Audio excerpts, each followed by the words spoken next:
Hey, you're speaking. This is Jim Harrison, and David has asked me to guest host for him tonight. And we've got a special guest tonight, Stephen Kraft. And Stephen, I'm not too awfully sure whether you have video. Do you have video, Stephen? Uh, it's not working for some reason. Okay, Uh, I got. I see you, but Yeah. you can't see me.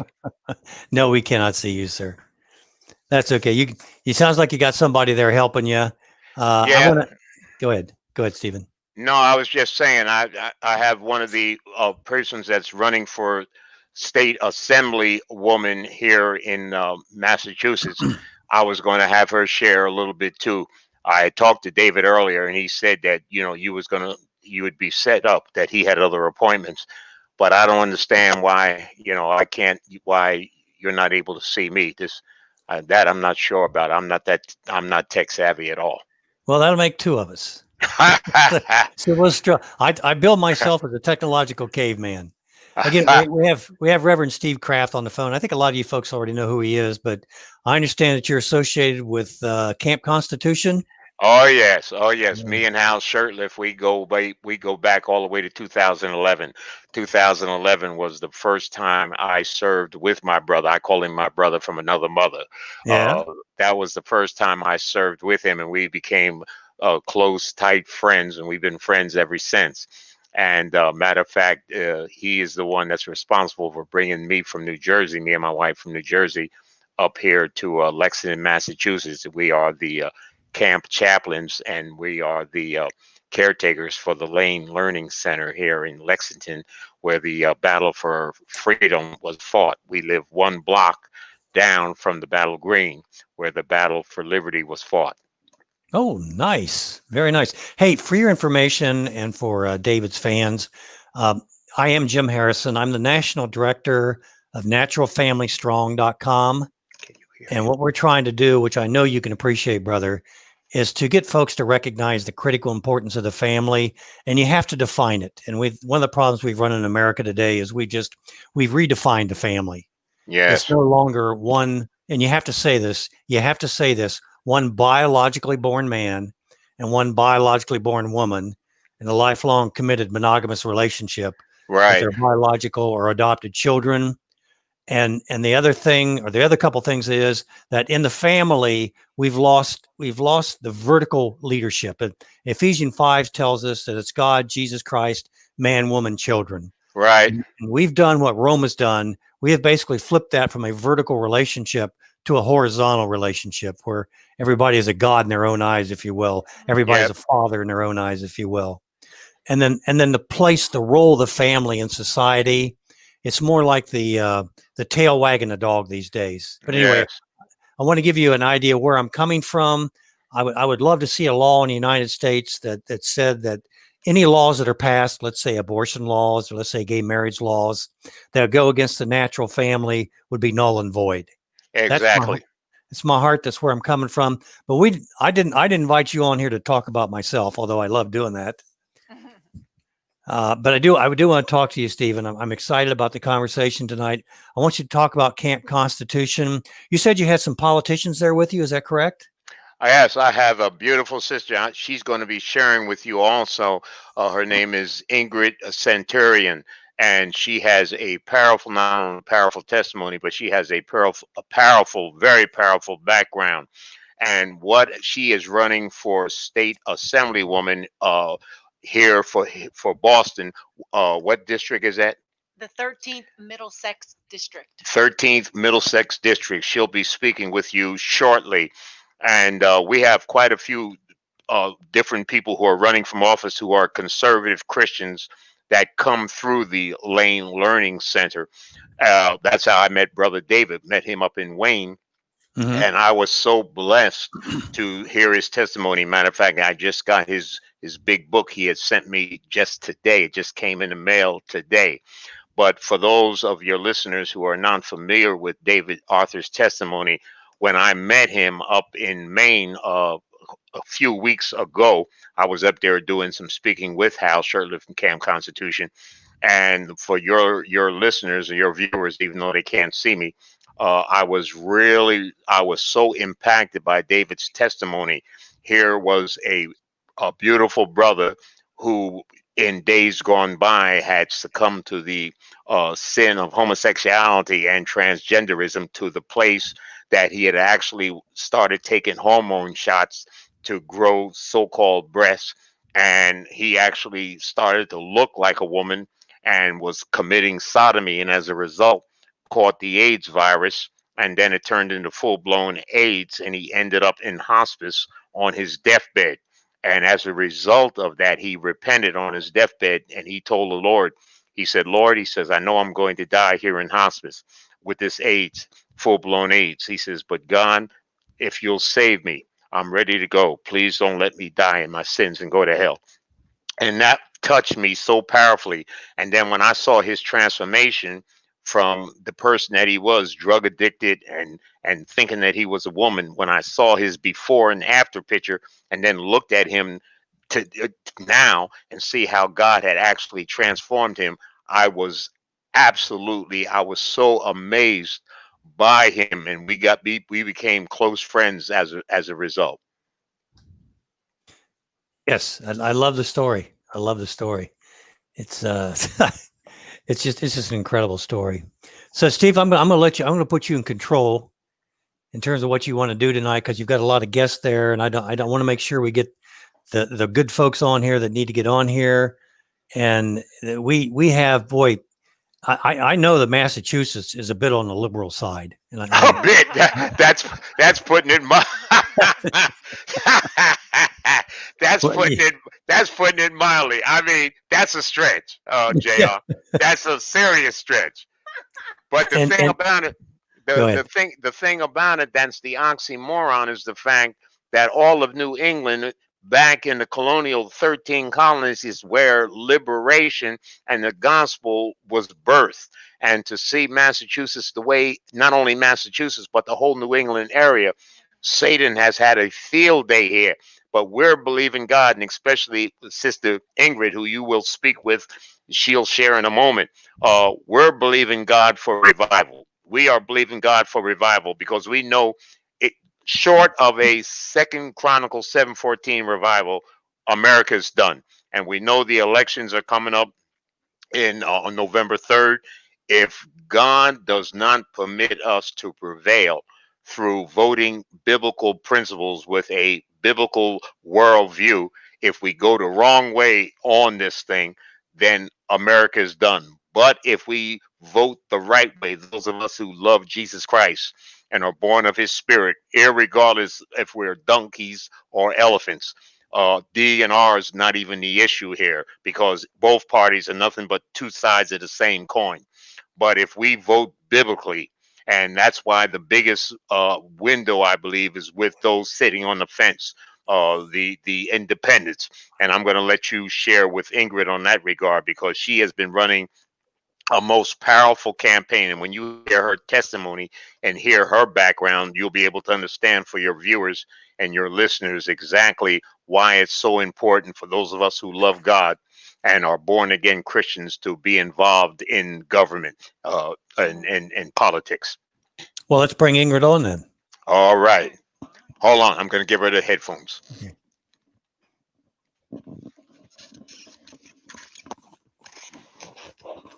Okay, JR, do you hear me? I sure do, Ingrid, and thanks. Welcome aboard. And you're running for office. Yes, And are you running as a Democrat? I'm sorry, as a Republican or as an independent? I am running as a Republican. Okay. And just to share a little bit of my background, please. I am not a politician. And when you said you have a politician in the room, we need to make that correction. I am a retired U.S. Army Lieutenant Colonel. Wow. I was a pilot in the Army for 22 years on active duty. I'm a helicopter pilot, a fixed wing pilot, a maintenance test pilot, and an instructor pilot. I've been flying since I was 17 years old. I Oh my was goodness. raised, that's right. I was raised by a single mom. My dad died when I was 2 years old. I'm the youngest of 4 children. And so my mother had to work very hard. She worked 2 or 3 jobs. She was a waitress. And so I understand these struggles of the single parent, whether you're a male or a female. And that means you're not home a lot. You're not there for your kids because you're working. So we were unsupervised children. We were at-risk children. I'm the youngest of four. My mom sent my brother to Argentina because she couldn't keep up with him, and another sister of mine, she was Wait a minute. Wait a right. minute. To Argentina? Yeah, she sent him to Argentina because my Is dad was from Argentina. So he uh, went, okay. yeah, Okay. he went, she sent him to Argentina to be with grandma and grandpa and Ah, my okay. aunt. Okay. And just, it's so hard raising 4 children as a single parent. I mean, I was only 2 years old when my dad died, but I couldn't even imagine. My mom was 28 years old, my dad was 30 years old. And my mom was very depressed. She was bipolar and she didn't have much education. So I realize now, my mom used to have anxiety attacks, panic attacks. She could freak out. And my sister got pregnant when she was 16. And we were really those at risk children. We worked very hard. We saved our money. We gave we gave money to our mom to help her pay for the rent and Hmm. help her pay for bills. I tell people, I remember being 8 years old and writing out checks for my mom because her handwriting wasn't very good. And I had very good handwriting. I was a very good student. I was a straight A student, actually. And, when you grow up, you help your mom, you help the family, and you had to work hard. And this is something that my mom taught me. She taught me to have a very strong work ethic and that I needed to get a good education. And I feel that in America, um, you have that opportunity. The public school systems in some places are really good, and in other places they're not that good. And parents who can save their money can send their kids to private school. But we worked hard and we saved our money, and I am just an example of a young girl that worked very hard. I got good grades. I got a scholarship to college, and I was always there for my mom, and I'm still there for my mom. I take care of my mom now today. I've been taking care of her for a really long time. She has dementia from that car accident where my dad died because she was in the car accident at the same time. And so I just want to share my story as, growing up in the inner city of Paterson, New Jersey. You can make it. You never want to act like you're a victim. And I never had a father, but that didn't bother me. I knew that, I had my faith, and that was all that was important. I knew that my father was always with me, and the Father, the Son, and the Holy Spirit. And that is what carried me, and I'm grateful for everything that I have today, and everything that is in front of Ingrid, me. let me stop you there. This you're saying you're not looking for reparations. Life threw a curveball at you. Yes. And you're not saying you don't have your hand up in the air and saying, "Whoa, over here, Ingrid, yeah, give me some of that, give me some of that." You were brought up with realistic expectations, and by realistic expectations, you were depending on yourself, and you didn't really want to have to depend on the government or somebody else to take care of you. And I sense that's one of the reasons that motivates you to do what you're doing, to get other people to realize the same thing, that the government isn't your daddy. You mentioned who your daddy was, but the government isn't today in America. The government is your daddy. I mean, if you look at any of the problems that are going on in society, the first thing you hear is, well, the government, number one, needs to get more involved in it, or the government needs to do it better. But it never talks about the families. It talks about the individual. We depend on the government. I want to insert that because I think you defy that, and that's one of the things I like about what you're talking about, and why I think you might be why you are a great candidate for the position you're running for. Yeah, exactly. My mom never depended on the government. My mom worked so hard. If you know, she saved all her money and she didn't expect a handout. If you want to get out of your troubles, you've got to do it yourself. You can't hand your troubles over to someone else. And I think expecting the government to give you everything you need, you will be disappointed.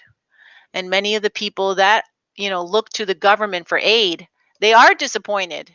And It you should got be. to you got to take care of your own problems. You can't You- hand your problems to someone else. That's really what it comes down to. Yeah, And you have one group of folks that are running for office, and people want more government in their lives, so they vote for them. You've got another group that people don't want more government in their lives, and you vote for people for that reason. And I suspect you're the latter as versus the former. yes, I am a Republican, and we are a huge minority here in Massachusetts. Hmm. And as far as a testimonial and what I've seen when I'm out there, people read my story, they hear my background, they're like, wow, you were a pilot at 17, you were a commercial pilot at 21, you've done all these things, you served in Iraq, you were a combat pilot. And then the minute and they love me, and the minute they find out I'm a Republican, they take my piece of paper, they throw it on the floor, they immediately put this ugly face on, I call Yeah, it. yeah, And I even have had some people say, get away from me. And I'm just it hurts my heart to see them just snap. They go from being really nice and friendly to this horrible, like, I don't know what I've done to them. I haven't done anything to them. I tell them, listen, I'm a good person. I'm a mother. I'm a veteran. I take care of my mom. All I want to do is continue to protect and serve the community. But they have so many stereotypes in their head about Republicans, and it's so sad. I've been called a racist. I've been called a fascist. I've been called I hate immigrants when my father was an immigrant. I'm first generation American. I'm Latina, and I grew up as an at-risk child. I didn't have hmm, daddy to ever pay for my school, everything I've worked so hard for. I want to help women. I have a TV show called Inspiring Careers. I'm a motivational speaker. Everything I've done is to help people make better decisions, and it's just unbelievable how I am being treated, just because of a political party. And I explained to them, listen, as your state representative, I will represent you well, whether you're independent, Democrat, Republican, or I say confused. You don't know yeah, where you stand. But yeah. wherever you are, I'm going to be there for you. I'm going to listen, and whatever the problems are, I want to develop the solutions to that, because that's what test pilots do. A test pilot Mm, finds the problem, okay? And the test pilot finds a solution. And what a test pilot does, a test pilot flies the aircraft to its maximum, um, limitations, right. structural integrity, performance, and it finds out what you can handle. And I just feel that, you know what I'm doing right now. This is testing every part of me, and I really know the community now. I'm knocking on every door, even Democrat doors. And some of them come to the door and some of them do not come to the door. But I want them to know that I'm here and this is just public service. And I've got to ask an ornery question, mhm. and I don't know how many more folks that we need to be talking to tonight. So I guess I'll cut it short from this, Ingrid. First of all, your last name again, Ingrid? Centurion, Centurion. And Okay. it's in the Bible. Yes, it And you is. know the story of the Roman centurions. Yes, ma'am. And it's great because my tagline for my campaign is faith, family, and freedom. And in many of my speeches, I say they have no faith, they have no family, and all they want to do is take away your freedoms. And we're not going to let them do that, because this Amen. country was built on faith. Yes, ma'am. Yes, ma'am. And if you have no family, what do you have? In your community, I see so many seniors living at home. They're all by themselves. Mm, They don't have their children to take care of them. Thank God I am there for my mother, but there's so many seniors that don't have anyone to care for them, no one to look after them. And I really feel Massachusetts has done a disservice to seniors. We don't had get 76 mm, veterans die in the Holyoke Soldiers Home. well. That Don't is get me too many. don't get me started on the family thing. Once you put Stephen back on for us, Okay. I won't ask you the ornery question. Okay, I Okay, won't ask okay, you that. okay. All right. Hey, brother Jr. She's a powerhouse. She's the only one here sitting with me Oh, at the okay. computer. No, there's no one else. Hey, listen. She is the bomb. Uh, we are very, very close friends, and you heard her testimony and her story, and it's amazing. Like we talk about, we just got done having a Bible study because I had problems even getting through to you on my old system downstairs. It was a Windows 7, and that's why we got in a little late. So I came upstairs here to my desktop, which is a Windows 10, and she was able to help me. We got right on, even though I couldn't figure out the camera thing. I don't know why, but evidently there's no camera on this monitor. But I am so blessed when I see the power of the gospel coming through people like Ingrid, when I see the power of the gospel coming through people like David Arthur, people like yourself, and like my own situation. I'll give you the short version of my story. I'm 76 years young. I'll be 77 in a few weeks, October 10th. 1943 is my birthday. I am also a veteran in the Vietnam era. I did my basic training at Fort Dix, New Jersey. I'm a native New Jerseyan. I did my AIT also in Fort Dix, 714 MOS company clerk. And then I went down to Fort Campbell, Kentucky, 557 Combat Engineers, and I served as the company clerk to the E9 for 2 years. I had a U.S.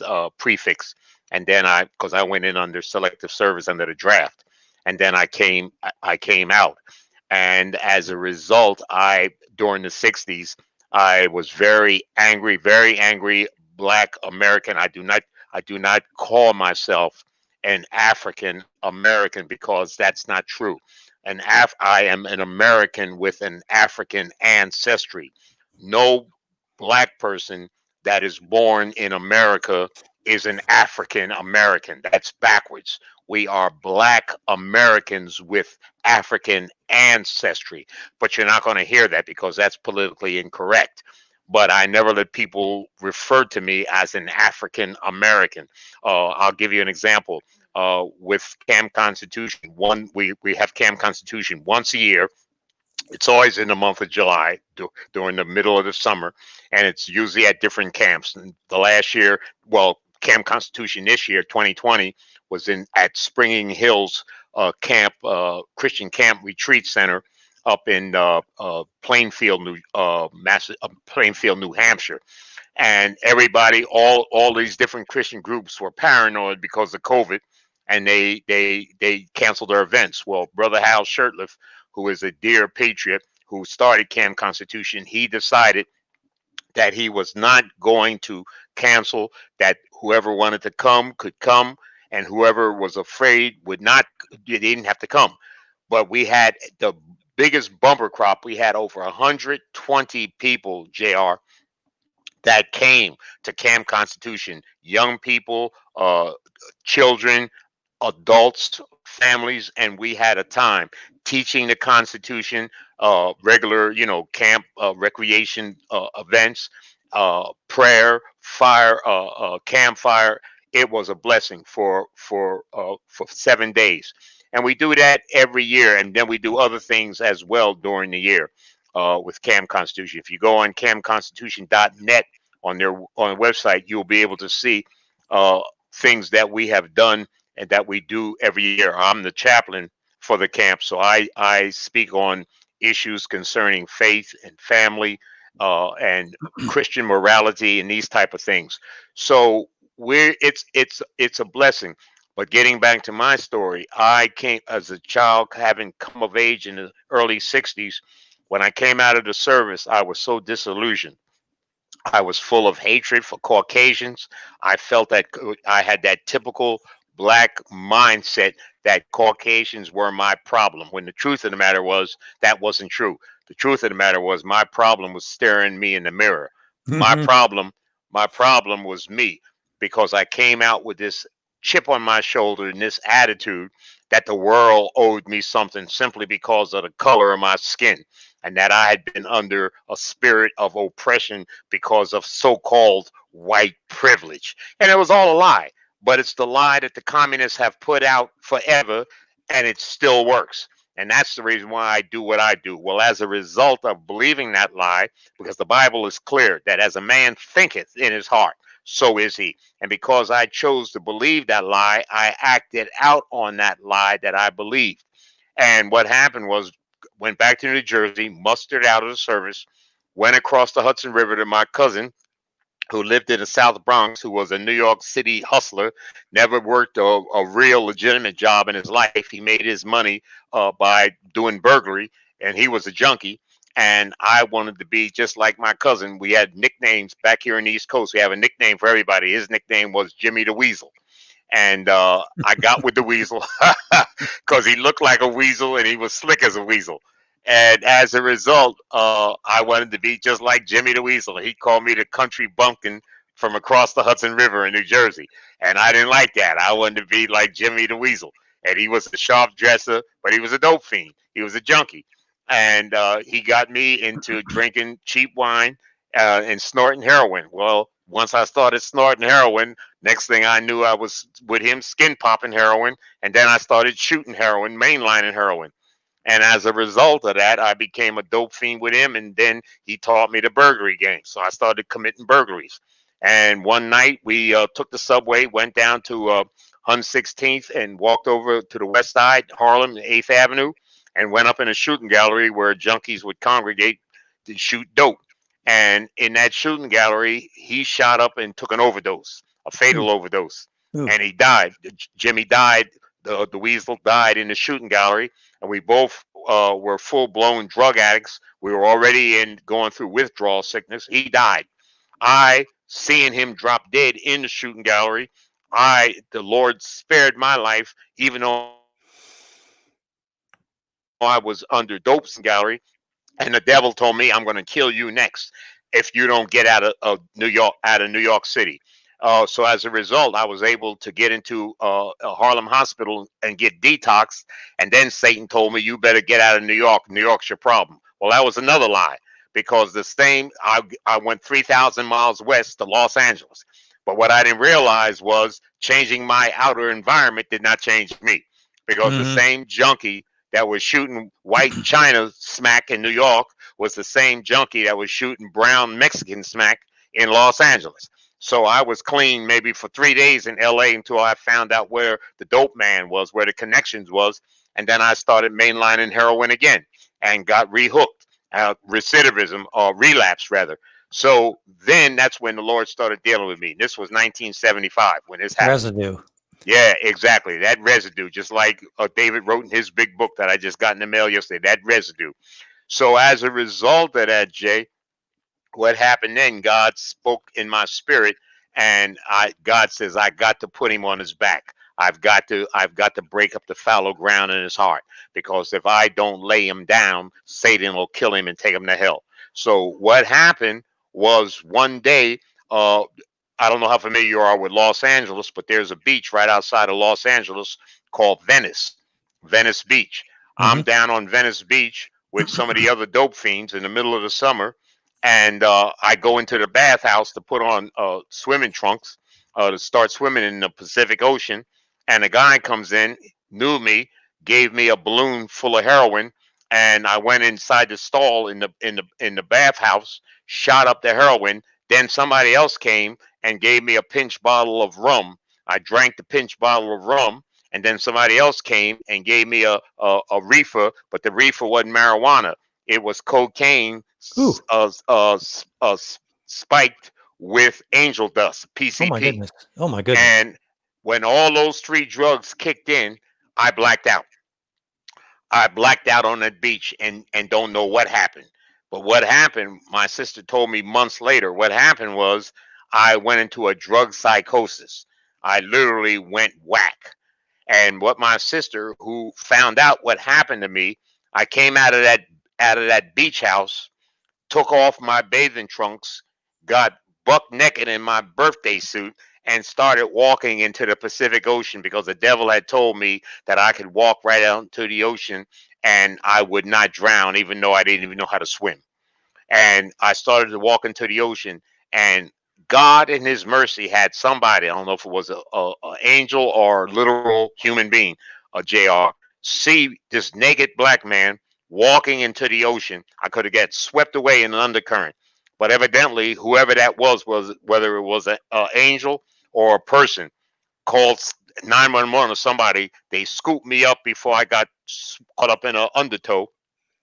And when I woke up out of that overdose, when I woke up out of that psychosis, out of that blackout, I was in Camarillo State Hospital, which is a mental institution, in a straitjacket, buck naked. That got my attention, brother. That got my attention. And God permitted me, God kept me in that Camarillo State Hospital for 4 days. And every day when that psychiatrist would make his rounds, I was sober by then, but I was coming down off of heroin. So I was in withdrawal again, but I was sober. And I would try to reason with the psychiatrist and tell him, well, I just drank too much and I had a little too much to drink and I had an overdose and I'm in my right mind now. You can release me. But he says, no, he says, you're not ready to be released. That was God using that secular psychiatrist to keep me in there so that God could deal with my heart and my mind. And it was like God spoke to me, JR, and said, I'm drawing a spiritual line in the sand, Stephen, in your life. I've called you to preach the everlasting gospel. And Satan wants to steal your joy. He wants to steal your life. He wants to kill you and take your soul to hell forever. And unless you repent, if you don't repent now, I will turn you over to your own flesh and let the devil kill you. Brother, from that day to this, I never put another needle in my arm. I went and got involved in Fred Price's church, Crenshaw Christian Center. I was there every day that the doors was open. I don't care if it was Sunday morning service, Sunday evening service, Bible study in the middle of the week, choir practice, little old lady sewing group. I stayed in church. But as a result of me staying in that church every day, I began to change, brother, from the inside out. And that's my testimony. Then I went on ahead, got married in 1978, been married to the same woman 42 years, got married, went to Central Bible College, got my a degree, a Bachelor of Arts in Bible, then graduated from there in 1993. And then God sent me, of all places, to Harvard Divinity School, school of nothing but Marxists. But I went in there in 1993, stayed in there 3 years, obtained a master in divinity in religion and society. But I learned about how the Marxists work. I learned about communism. I learned about socialism. I learned about how the Marxists in high places, especially in religion, would use liberation theology and use the blacks as pawns in order to bring down America through our hatred of so-called of the American system because of old wounds of slavery, Jim Crow, and racism. And the communists use the same playbook today because it has worked. And that is what we're seeing today with this Antifa business, this Black Lives Matter business, and all of this hatred and this rioting and this burning and this looting and all these things we see today. And that's why I am on, as a minister of the gospel, I am determined for the rest of my life, going on to be 77 years old in a few weeks, to do whatever doors that God opens for me to share with people exactly how they are being used, whether they're white or black or brown, but how they're being used by Satan through the Marxists, socialists, and communists to destroy the greatest country on planet Earth. Stephen, do you ever think, by the way, Fred Price, if it's the one I'm thinking you're talking about, I loved him. I loved him as a pastor. I used to watch him all the time. Yes. He was incredible. He's incredible. Yes. Do you ever think about, and I came through some hard rocks some hard things as well. But I'm first of all, I'm grateful for him. At the time, Yes. I wasn't. But Yes. now I can look back on that and say, Lord, thank you very much for Yes. putting that in. And you know what? I don't want to hear the recording when these things were happening to me. I don't want to hear that recording when I get to heaven, okay? Because I Yes. didn't Right. say nice things about my creator. Right. But now I can say I'm so grateful for those. So Yes. grateful for them. And you mentioned something else. Uh, Mason Weaver. I don't know whether you know him or not. No, I don't know him. I know of him. Yes, Yeah, I know yes. of him. He's a friend of mine and a fellow by the name Michael Massey. But Mason Weaver. I know Massey. Yeah, I've been in the presence of Massey and the daily rant that he puts up every day. Oh, I Yes, know. Yeah. he's a good man. He's a Oh real yeah. good man. Oh yeah. I know Massey. Mason went through pretty much the same thing that you did. Mm-hmm.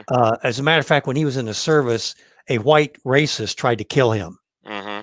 And the only thing that kept Mason Weaver alive is his hate and his want to get revenge on this fella. Mm-hmm. And otherwise he would have died. I mean, that's what kept him alive. He should have died, but his hate kept him alive. But it's also what saved him because he ended up becoming a good Christian man. And he started looking for the fella that tried to kill him to put his hands around the guy's neck. Mm-hmm. But that isn't what he wanted to do after he became converted. Yes. He tells an incredible story. So when you were telling your story, I'm going, boy, that sounds awful familiar. Awful familiar. Yes, I sir. love it. Yes, I love sir. it. Yes, sir. Yes, sir. I pull up information from Michael just about every day on his daily rant. I'm in the process now of writing my second book. Well, I'm not writing it. I have a ghostwriter Mhm. and putting it together. And I draw a lot of material from Michael Massey on a lot of things that is going on in our world today. The title of my new book that's coming out, the title is America, and then the subtitle is Land of the Free or Home of the Slave. And that's the title and the subtitle. And if you can visualize it in your mind, JR, the photo art, the cover, if you can visualize it in your mind, at the top of the cover, America, you'll see a Bible, and then you'll see the Bible opened. You'll see the American symbol of our eagle, and you'll see the American flag all kind of transposed together. Then when you look down to the subtitle, Land of the Free or Home of the Slave, you'll see a picture of clip art, but it's not really clip art because it actually happened, of blacks rioting, burning up a police car, and then right next to that, you'll see Karl Marx sitting on a throne, uh, Hmm. dictating the destruction and the looting and the hatred that the communists have used, listening to Marxist philosophies. Hate is so powerful. It is so powerful. And I'm looking at America today, and we have lost. We've lost. We are an amoral country. We're flat out an amoral country. We Right, lost the moral battle right. when gay marriage came into Yeah. effect Oh yeah. about Oh yeah. 5 years ago. That was gone. Oh yeah. Now, and I think the masks are doing this. I think the mask and soon to be forced vaccination Hmm. are going to take the rest of our freedoms and liberties away from us. Yes, I agree. Unless we say enough is enough, Yes, unless sir. we say no, I'm totally. We both totally agree with that. In fact, when we were up in Maine, me and Hal a few weeks ago with David, none of us would put on. We call them diapers. None of us would put diapers on our face because we understand that, number one. I tell people all the time, when they say put your mask on, I says I'm not putting that thing on. Disease, pestilence, viruses, bacteria has been around since Adam sinned in the garden. I says, and you don't mask up people who are not sick. If you're sick, if you have a disease, you put mask on people who are sick. You don't mask up the whole world and say that it's for their own good. It's nothing but a control mechanism, and it boggles my mind, Jr., how Satan has been able to, like sheeple, deceived the whole world through this so-called pandemic, which I believe with all my heart, and I know it's a fact, that this thing was created. It didn't just come out of thin air. The commies, in China, as President Trump says, the Chinese virus, that thing was created in that Wuhan lab over there to be used as a biological weapon to bring the nations down. Now, I'm not clear on how they were able to spread that thing all over the world simultaneously. That's a mystery. But I do believe with all my heart that that thing was engineered and it was created not only to destroy our president, but to bring people into a spirit of fear where they would put that mask on, actually believing that a piece of cloth on their face is going to protect them from an invisible virus. But yet at the same time, the people are not afraid, have no fear of the invisible God who can deliver them and save them. So what I've done, I've preached sermons, JR, on the subject. When people say, "Oh, Reverend, aren't you afraid of getting COVID-19?" I says, no, because my protection against COVID-19 is Psalms 91. I take 19 and I flip it from 19:19 to 9:1. Psalms 91 says, "No pestilence or no plague will come nigh my dwelling."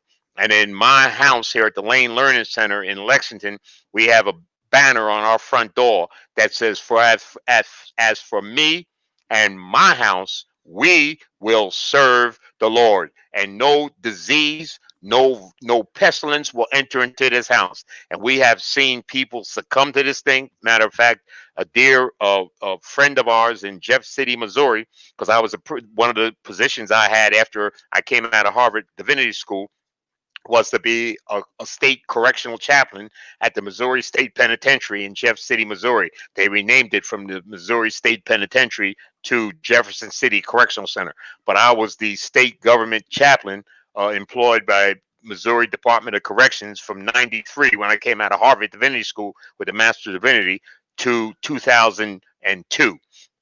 And then I had to resign and come back to New Jersey because my mother and father developed dementia, and I had to come back and get them situated in a nursing home because I wasn't in a position to take care of them once they started exhibiting symptoms of dementia. So I understand fully what's going on here and what I see going on here in these streets.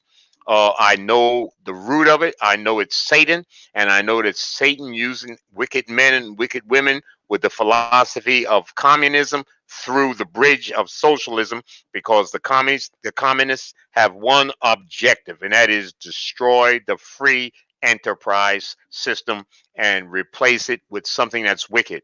And what you said about 2015 is so true. I voted for President Trump in 2016, and I will vote for him again. And I know that that last President Obama, when he signed that bill for sodomy marriage, I don't even call it gay marriage because there's nothing gay about it. It is ungodly. It is wicked. It is not marriage. It is nothing but two sodomites playing house.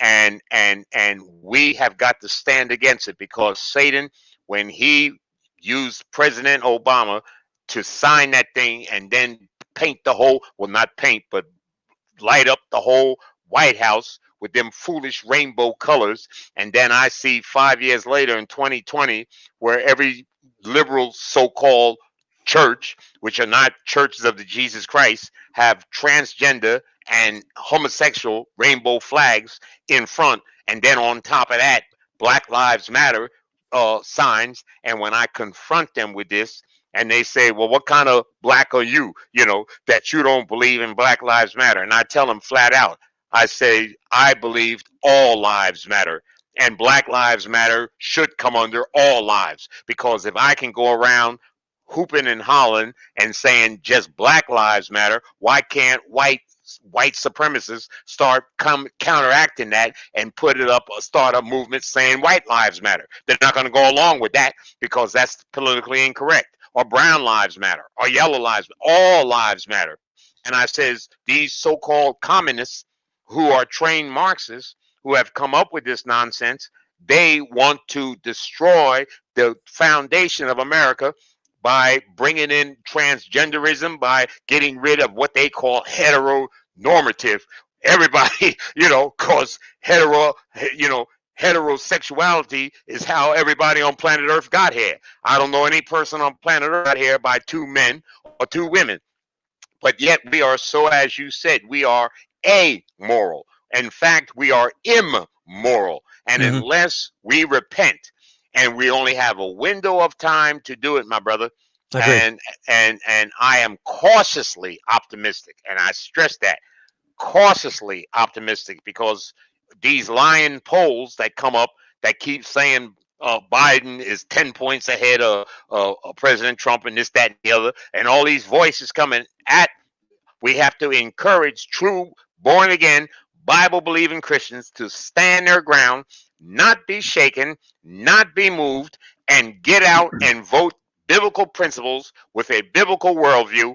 And like you heard Ingrid say, people, when she just go up and talk to people and knock on doors, she did a convoy this past Saturday where she had in her district. I can't vote for her because I'm not in her district, but she has so much favor in those 4 districts that she's running in, that she had the police give her a police escort. She put together a car convoy, and then she had behind the police escort, she had a fire truck, and she was on the fire truck with the sound system and a big Ingrid Centurion for assembly. And then she had 50 cars behind her weaving through these towns with her sharing her story that you just heard. Brother, there's something that I want to warn folks about, and I want to encourage them to do something. Because when I look at Christians, every 4 years, they climb out of their caves, they pull the lever for a Republican, and then crawl back in their caves and start singing Kumbaya.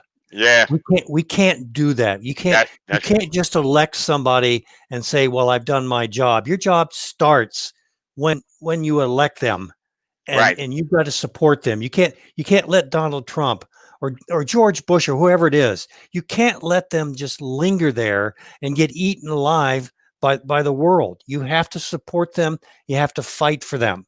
Yes. And I want to leave that message with Ingrid and anybody else that's going to vote for Donald Trump or a conservative candidate. God's not going to honor just your vote. That's not what this is about. He's going to honor your works. It talks about humble yourself, and you need to do that. That means you're going to have to go out and work. We've got about 5 more minutes, brother. All right. And so words of wisdom. And by the way, I was married in 1978 myself. All right. Yeah, ours was June 18th, 1978. Okay, a little behind you, a couple months. All right. Well, you got a track record. That's why you are more than qualified to speak on the importance and the permanence of the covenant of marriage between a man and a woman. Not a contract, a covenant. Say, between one man and one woman, which you would think is common sense. But some of these ideologies and some of these ideas that people are believing now are so ridiculous that it's even hard to believe that we can be that deceived to even accept and believe, JR, some of this madness. I agree, sir. I definitely agree. And I appreciate the work that you're doing. Thank you. And likewise. We've both come along. Well, 3 of us have come.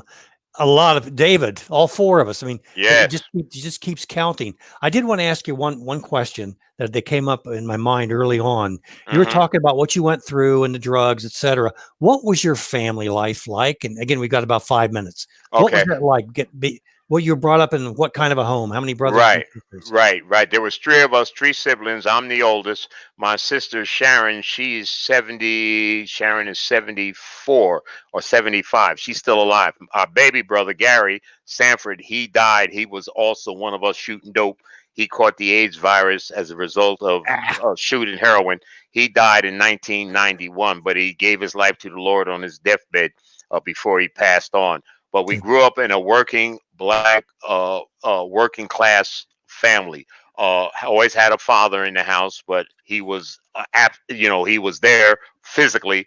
I got to work good. The thing that I loved about my father, I was scared to death of him because he, having grown up in real prejudice and segregation, but he had a good work ethic. He worked on an assembly line for the pharmaceutical company called Squibb, and he worked that one job 32 years, and he was really, really bent out of shape because he had to work rotating shifts for 32 years, and they never would promote him off the assembly line. So my father was always angry and always bitter, but he always kept the house over our head. We didn't live in an apartment. We had our own home, but he drank, and he would take out his frustrations with alcohol. He would go to work, do his job, and then get drunk and raise Cain. And I was scared to death of my father. And then he'd sleep it off, get right back up the next day, and go to work like nothing happened. And he was a functional alcoholic, and he did that for 32 years. And then he caught Alzheimer's. So I had a family, a mother and father intact, but at the same time, my father was emotionally broken himself and detached. So I never had the love of a father. He never, in all them years, ever said, "Son, I love you." He couldn't. He was broken, a broken man. But what I will say for my daddy was that he worked. He had a work ethic. You couldn't get my father to take welfare. He worked at one job for 32 years. My mother, she didn't work. She did little domestic chores for some Jewish people in Holland Park, New Jersey, ironing and cooking and cleaning. But Yep. my father was the breadwinner, because back in those days, one salary took care of everything. Yeah, yet another problem, the tax issue. Don't get me started on the family, brother, because we won't be done till tomorrow morning early. I know. Hey, we're speaking with Reverend Stephen Lewis Craft, campconstitution.net. Brother, I appreciate you coming in tonight. You got one more minute if you want to leave a message with our audience, our Dry Bones audience. And I want to thank David for the opportunity. And actually, it's a blessing for me to talk to you tonight, brother. We're going to have to talk further because there's a lot of similarities between you and I. An awful lot of similarities. Let's do it. Let's do it. And I would just say to the audience, those of you that love God, ask God to give you his will for your life and then pursue it. You always can get in contact with me through campconstitution.net. If you go on campconstitutionwebsite.net and click on the link of speakers and scroll down, you will see my short bio. And you always can reach me by just writing, just typing my name, Reverend Stephen Lewis Craft, into your browser, and different YouTube videos, because I do a lot of speaking. I am a speaker, and like I mentioned, I'm in the process of writing another book. So be encouraged, you all, and I thank you, my brother JR, for the opportunity. Give my regards to Brother David. I know he talked to me earlier, and he said that he's got engagements for the rest of the week. So I know I prayed over him. I prayed with him. So I know he's hopping, but God bless you, brother. Let's talk soon. Thank you very much. All right. God bless you. Thanks, everybody, for listening in. This is Jim Harrison setting in for David. Thank you very much. God.